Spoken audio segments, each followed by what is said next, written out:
गलत तरीके से सही लक्ष्य तक नहीं पहुंच सकते। मनुष्य अपने बुरे कर्म भोग से सीखें, ईश्वरीय ज्ञान और योग के बल से अपनी गलतियों को सुधारें और सच्चे मन से पश्चाताप करते हुए प्रभु शरण में जाएं। तब भगवान उसकी सब गलतियां माफ कर सकते हैं।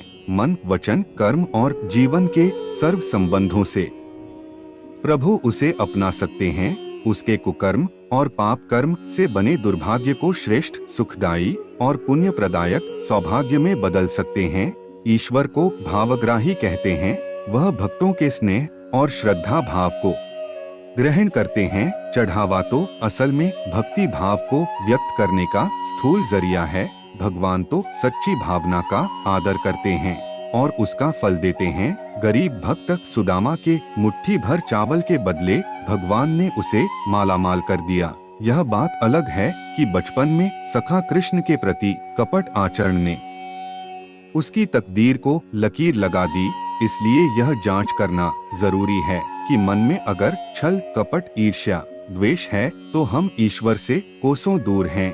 मन, वचन और कर्म में खोट है तो न स्वयं को, परिवार को या समाज को प्रिय लगेंगे और न ही प्रभु को। कोई भी मनोविकार इंसान को अशांत, परेशान, तनावग्रस्त और आपराधिक बना देता है। इंसानी तकलीफ को कम या समाप्त करने के लिए ईश्वर किसी न किसी के जरिए रूहानी ज्ञान और नसीहत देते हैं कि सुख और दुख का कारण मनुष्य की ऊंची नीची सोच है।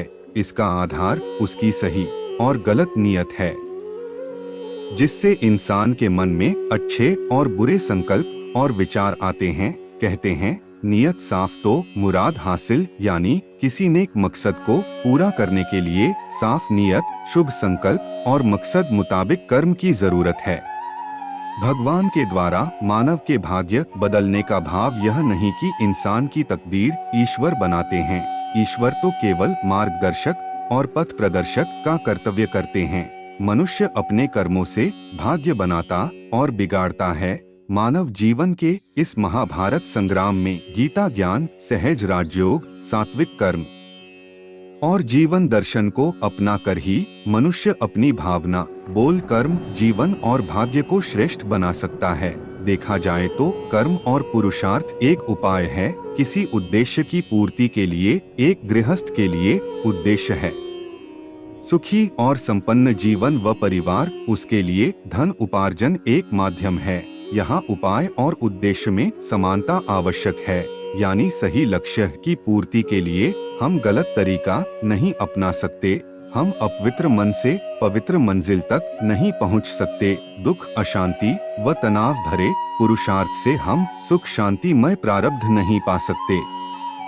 अक्सर हम कर्म को कर्मफल से, यानी पुरुषार्थ को प्रारब्ध से अलग समझने की भूल करते हैं। तभी हम सुख शांति से कार्य करने के बजाय सुख शांति पाने के लिए काम करते हैं। जीवन यात्रा में सुख शांति को हमराही बनाने के बजाय उसे दूर की मंजिल बना देते हैं। तभी हम सुख पाने के लिए संघर्ष करते हैं। गीता में कहा गया है कि योग में स्थित होकर, यानी योगयुक्त होकर ही हमें सांसारिक कर्म करना चाहिए। तभी हम शांत चित्त, स्थिर बुद्धि, संतुष्ट मन और खुशी की स्थिति में रहकर अपना कर्तव्य कुशलता और सफलता पूर्वक कर सकते हैं।